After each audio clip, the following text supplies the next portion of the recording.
En toda la tierra se anuncia una gran noticia, un acontecimiento que será de gran impacto a la humanidad. Para muchos una fantasía y para otros es una realidad. Jesucristo viene pronto.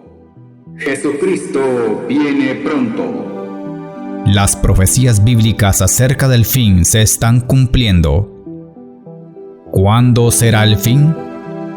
Y estando él sentado en el monte de los olivos, los discípulos se le acercaron aparte diciendo: Dinos, ¿cuándo serán estas cosas y qué señal habrá de tu venida y del fin del siglo? San Mateo capítulo 24 versículo 3. ¿Alguna vez se ha intrigado y le ha preguntado al Señor lo mismo? ¿Es cierto lo que dicen las Sagradas Escrituras? Y el ángel me dijo: Escribe, bienaventurados los que son llamados a la cena de las bodas del Cordero. Y me dijo: Estas son palabras verdaderas de Dios. Apocalipsis capítulo 19 versículo 9. ¿Tendremos paz aquí en la tierra? ¿Cómo puedo ser salvo? ¿Qué es el arrebatamiento? ¿Qué tengo que hacer para estar preparado? Velad pues, porque no sabéis a qué hora ha de venir vuestro Señor. San Mateo capítulo 24 versículo 42. ¿Escucha atentamente lo que el Espíritu Santo dice a las iglesias? ¿Sabe usted cuándo será el día final? Por tanto, id y haced discípulos a todas las naciones, bautizándolos en el nombre del Padre, del Hijo, del Espíritu Santo, enseñándoles que guarden todas las cosas que os he mandado, y he aquí yo estoy con vosotros todos los días hasta el fin del mundo. San Mateo capítulo 28 versículo 19 al 20. Amén. Todo lo daremos a conocer por medio de este programa. Apocalipsis, el tiempo final. El tiempo es ahora y debemos tomar una decisión, porque nuestro Señor Jesús viene muy pronto.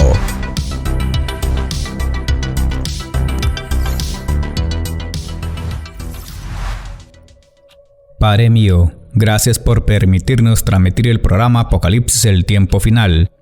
Presentamos este mensaje en tu presencia y conforme a tu palabra, para que podamos alcanzar a todos aquellos corazones sedientos de tu verdad. En el nombre de tu Hijo amado Jesús, revela tu palabra.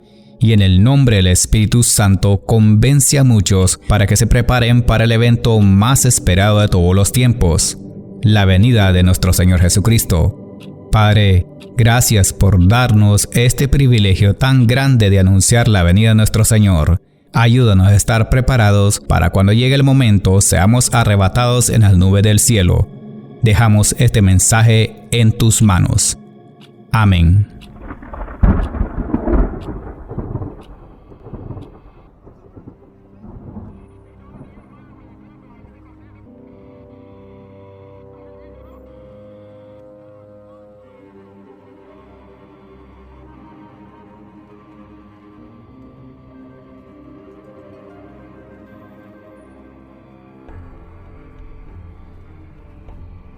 A continuación el tema: Esmirna, su historia y significado.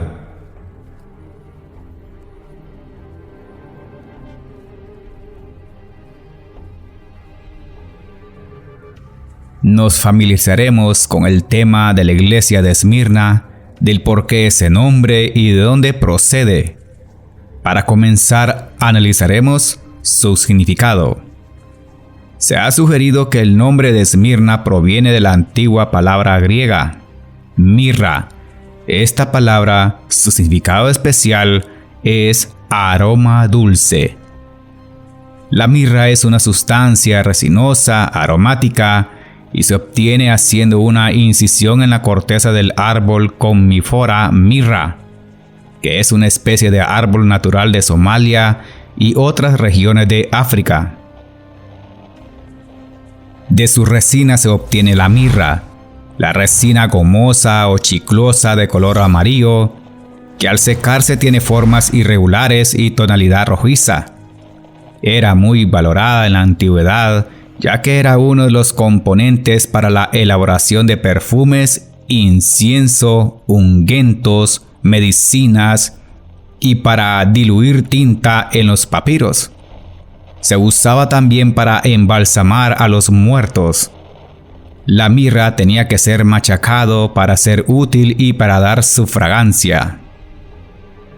Si lo vemos del lado espiritual, si lo parafraseamos de esta manera, puede ser que este significado tenga que ver por lo que Dios permitió mediante la persecución amarga que esta iglesia fue machacada a fin de que el aroma de su vida espiritual tuviese un impacto en su comunidad y el mundo. La literatura secular registra la abundancia de maldad de esta ciudad y su oposición extrema hacia el Evangelio. Según su historia, esta ciudad en la antigüedad se elevaba sobre la costa occidental de Asia Menor. Perteneció a la Confederación Jónica hacia el año 580 a.C. Fue destruida por Aliates, rey de Lidia, y permaneció en ruinas unos 200 años. Alejandro Magno planeó su reconstrucción, que sus sucesores inmediatos llevaron a cabo sobre otro emplazamiento. La nueva Esmirna vino a ser una gran ciudad comercial, manteniendo su prepotencia en la época romana. La ciudad vino a ser una parte de la provincia de Asia que los romanos anexionaron en el año 133 a.C. La iglesia de Esmirna es la segunda de las 7 iglesias de Asia Menor a las que dirige el apóstol Juan en Apocalipsis. Y a esta no le reprocha nada, sino que le exhorta a permanecer firmes en la persecución. Y cabe hacer la pregunta, ¿por qué la persecución? La respuesta es por la verdad, por el Evangelio de nuestro Señor Jesucristo y por la palabra de Dios.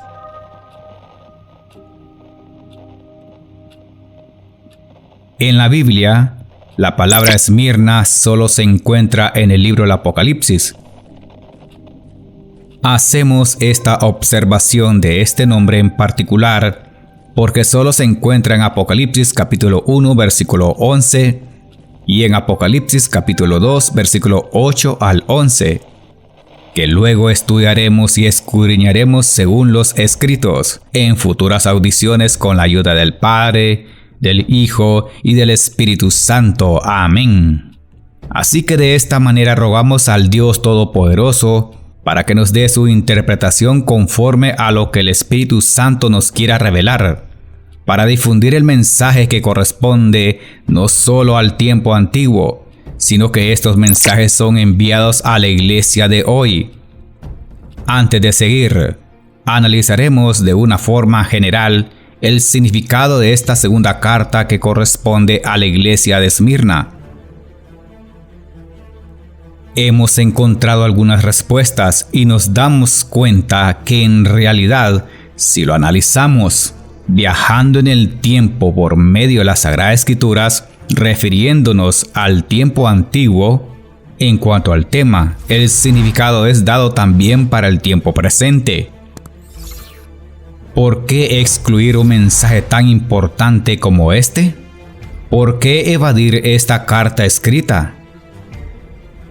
Se nos hace imposible pensar que esta carta solo era para aquella época, cuando nos damos cuenta que en los capítulos 2 y en el capítulo 3 tiene un propósito tanto representativo y profético, que la realidad podemos interpretarlo y aplicarlo al tiempo actual, en el punto de vista histórico, como también lo podríamos definir como una advertencia que viene de parte de Dios.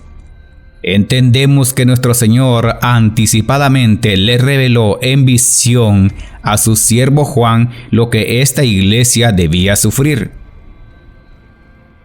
Puesto que todas las iglesias leerían todas las cartas, ya que tanto el desafío como la promesa con que termina cada carta son personales antes que comunales. Es decir, las cartas estaban destinadas tanto a los individuos como a las congregaciones en general. Por tanto, no podríamos aplicarlo a la iglesia de Esmirna solamente. El lenguaje profético de esta carta al ángel de la iglesia contiene un mensaje universal. Esmirna y el cristianismo. Durante el avance del cristianismo dentro del Imperio Romano fue martirizado dentro de sus muros Policarpo de Esmirna. La ciudad tomó relevancia entre los cristianos al ser una de las 7 ciudades nombradas en Apocalipsis. Y a causa de la profecía de que serían perseguidos y muertos muchos de los creyentes en Jesucristo. Los cristianos de esta ciudad padecieron persecuciones y discriminaciones a la vez que se enfrentaban a doctrinas como el gnosticismo, montanismo, nicolaísmo y marcionismo. Hoy en día, Esmirna es la tercera ciudad más grande de Turquía y es conocida con los sobrenombres de Izmir Occidental o también la Perla de Egeo.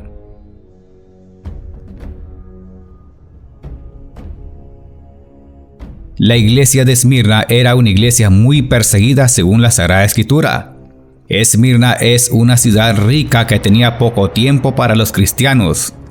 La ciudad en sí, fundada alrededor de 3 siglos antes de Cristo, fue un logro bien planeado de Alejandro Magno. Era el centro comercial de Asia Menor y se encontraba en la ruta directa del comercio que mantenía India y Persia con Roma. La gran variedad de monedas encontradas por los arqueólogos en la ciudad indica muy claro que era una ciudad rica. El segmento judío de la población parece que no fue religioso y además muy descuidado con relación a las cosas espirituales. Se conoce muy pocos detalles específicos acerca de la historia de la iglesia de Esmirna, aparte de lo que se da aquí en el libro del Apocalipsis. Sin embargo, se puede deducir con acierto que fue una iglesia muy fiel durante el periodo de la persecución. Estas deducciones las enfocamos en la palabra de Dios según Apocalipsis capítulo 2 versículo 10.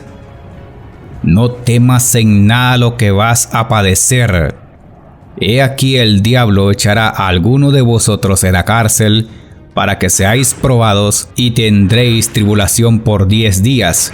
Sé fiel hasta la muerte y yo te daré la corona de la vida. Amén. Así que nos enfocaremos más adelante con detalle acerca de este poderoso versículo. A partir de este relato, las conocidas características de las condiciones de la iglesia de Esmirna indican que el día del juicio de Cristo, esta iglesia será una de las iglesias a donde el creyente es sobresaliente de toda la historia de la iglesia.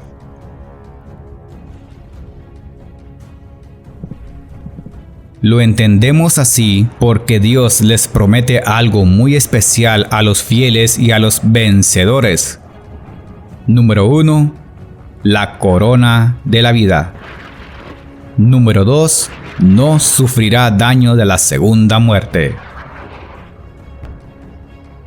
En el período de la historia de la iglesia de Esmirna, es muy probable que haya sido el tiempo de mayor persecución que jamás conoció la iglesia de Cristo. Y aquí el autor principal de la persecución, según la Biblia, es Satanás. Este desató un violento ataque contra la iglesia y un esfuerzo por destruirla, porque se dio cuenta que la iglesia, debido a su fiel predicación del evangelio, se convirtió en una seria amenaza para su imperio mundial. A través de un estudio de la historia de la iglesia de Esmirna, podemos notar que no fue fácil vencer a los cristianos en ese tiempo. Y también entendemos aparentemente pensó tener éxito, pero no fue así, no tuvo éxito en su intento, porque Dios tiene un plan para la humanidad y especialmente a su pueblo amado. Dios le dio vuelta a los planes y ataques y propósitos del maligno, y Satanás aprendió que cuando más perseguía a la iglesia fiel durante ese periodo, esta más se sobreponía, Por eso, Cristo no tiene una sola palabra de condenación para esta iglesia, pero sí le dice: sé fiel hasta la muerte y yo te daré la corona de la vida. Amén.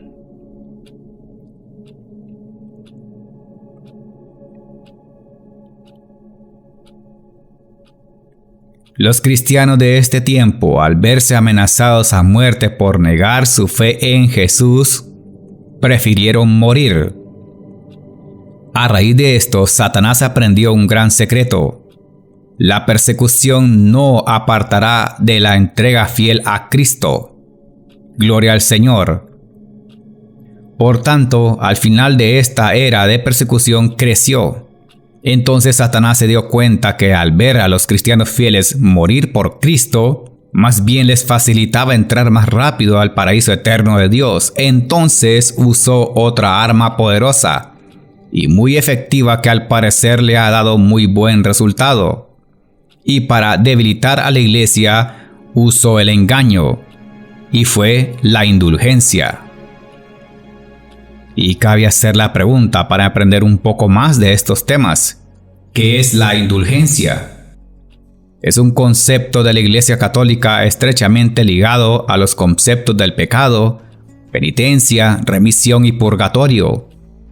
En su formulación actual consiste en que ciertas consecuencias del pecado, como la pena temporal del mismo, pueden ser objeto de una remisión o indulgencia, que del latín indulgencia es bondad, benevolencia, gracia, remisión o favor, concebida por determinados representantes de la Iglesia y bajo ciertas condiciones. Esta institución se remonta al cristianismo antiguo, y tanto su práctica como su formulación ha evolucionado a lo largo del tiempo. La doctrina protestante no la acepta por considerar que carece de fundamento bíblico, y con justa razón. A partir de la Reforma, solo fue objeto de desarrollo en el ámbito de la Iglesia Católica. En la doctrina católica, la indulgencia, a diferencia del sacramento de la penitencia o reconciliación, no perdona el pecado en sí mismo, sino que exime de las penas del carácter temporal que de otro modo los fieles deberían purgar, sea durante su vida terrenal o también luego después de la muerte en el purgatorio. La indulgencia no es un sacramento como la penitencia. Puede ser concebida por el Papa, los obispos o los cardenales, a quienes, por ejemplo, recen determinada oración, visiten determinado santuario y utilicen ciertos objetos de culto y realicen ciertos peregrinajes o cumplan con otros rituales específicos. Aunque se trata de un concepto teológico secundario, las indulgencias jugaron en su momento un rol central en la historia del cristianismo.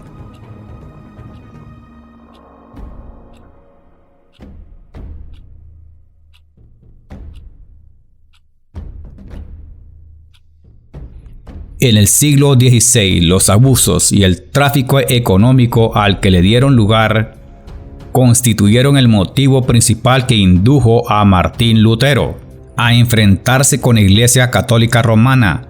Martín Lutero, después cambiado a Martin Luther, como es conocido en alemán, fue un teólogo y fraile católico agustino que comenzó e impulsó la reforma religiosa en Alemania, y en cuyas enseñanzas se inspiró de la Reforma Protestante y la doctrina teológica y cultural denominada luteranismo.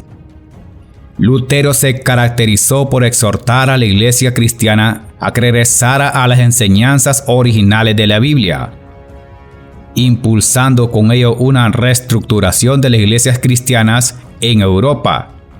La reacción de la Iglesia Católica ante la Reforma Protestante fue la Contrarreforma.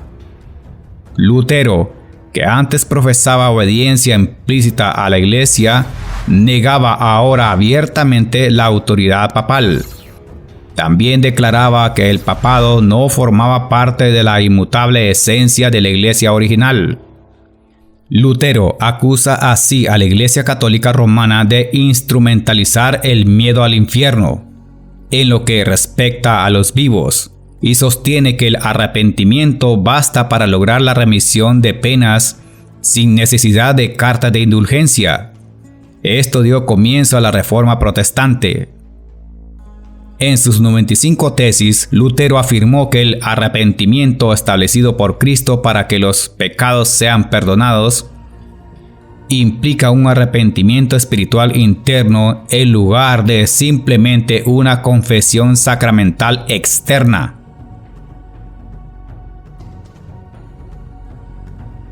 Según Lutero, las indulgencias llevaron a los cristianos a evitar el verdadero arrepentimiento y la aflicción por el pecado, creyendo que podrían renunciar a estos comprando una indulgencia. Según Lutero, las indulgencias llevaron a los cristianos a evitar el verdadero arrepentimiento y la aflicción por el pecado, creyendo que podrían renunciar a estos comprando una indulgencia. Asimismo, indica que las indulgencias desalentaron a los cristianos a dar a los pobres y a realizar otros actos de misericordia, pues pensaban que los certificados de indulgencia eran más valiosos espiritualmente. En vista de su oposición a esta doctrina, Lutero fue calificado de hereje y el Papa decidido a suprimir sus puntos de vista en sus 95 tesis porque criticó duramente que la indulgencia no tenía base bíblica. Los primeros antecedentes de la práctica de indulgencias se remontan al siglo III.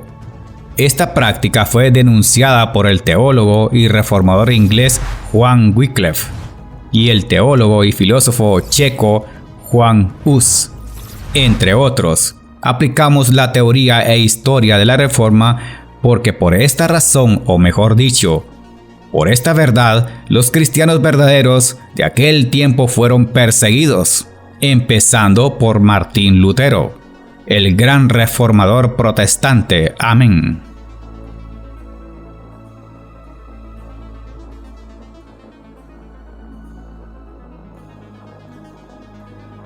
Durante el segundo y tercer siglo, esta era la persecución que vio a cientos de cristianos entrar al anfiteatro romano para que lo devoraran los leones hambrientos, mientras que miles de espectadores vitoreaban.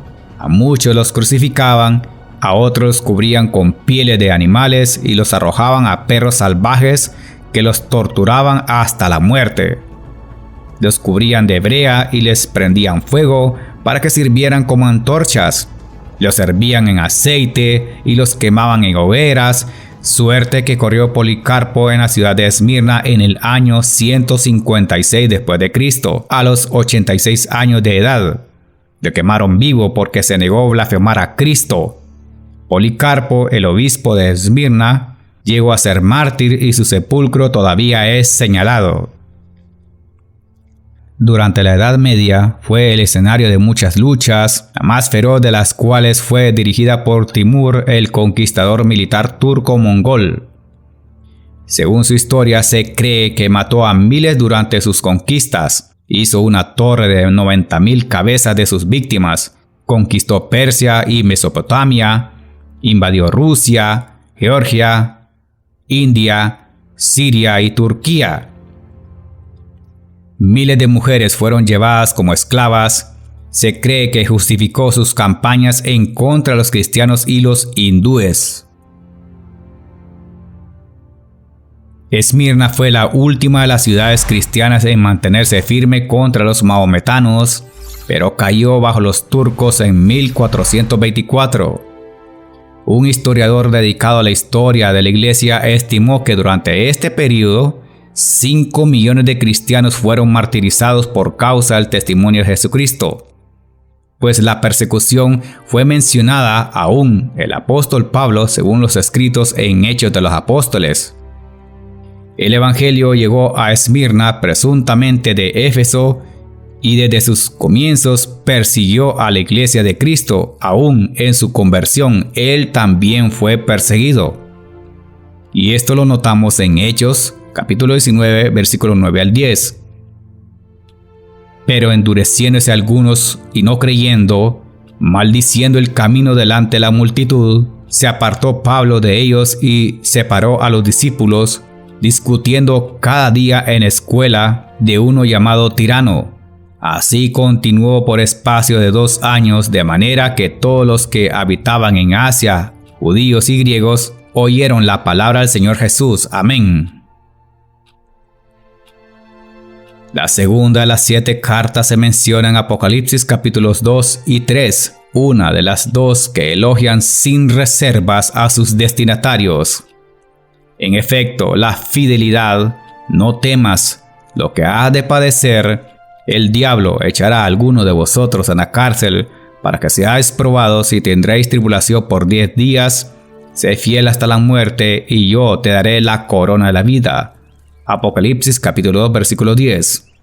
Así que el valor de los cristianos abundó en esta iglesia.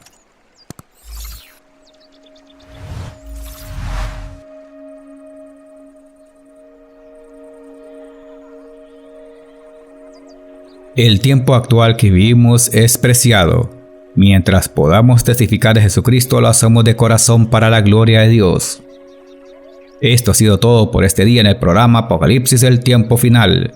Espero usted se haya gozado del mensaje.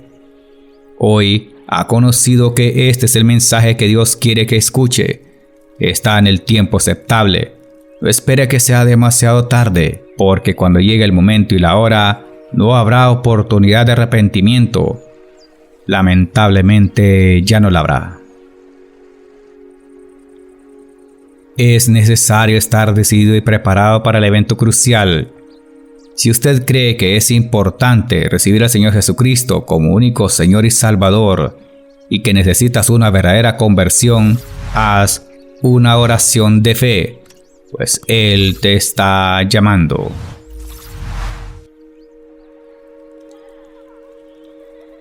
Señor Jesús, he recibido tu mensaje. Si en algún momento te he fallado, perdóname por todos los pecados que he cometido. Creo que muriste en la cruz por mí y que resucitaste al tercer día y que ahora estás a la diestra del Padre Celestial. Te recibo en mi corazón como mi único Señor y Salvador. Inscríbeme en el libro de la vida. Ayúdame a estar preparado cuando sea el día del arrebatamiento de la iglesia y que tu palabra me haga sentir libre por siempre. Amén. Ven, Señor Jesús, y que la gracia de nuestro Señor Jesucristo sea con todos vosotros. Amén. El hermano Ronald Ramírez presentó su programa Apocalipsis, el tiempo final. He aquí que viene con las nubes, y todo ojo le verá, y los que le traspasaron, y todos los linajes de la tierra harán lamentación por él. Sí, amén. Yo soy el Alfa y la Omega, principio y fin, dice el Señor, el que es, y que era, y que ha de venir, el Todopoderoso. Apocalipsis 1, 7 al 8. Los esperamos en la próxima audición, si Dios nos permite. ¿Estás preparado? Jesucristo viene pronto.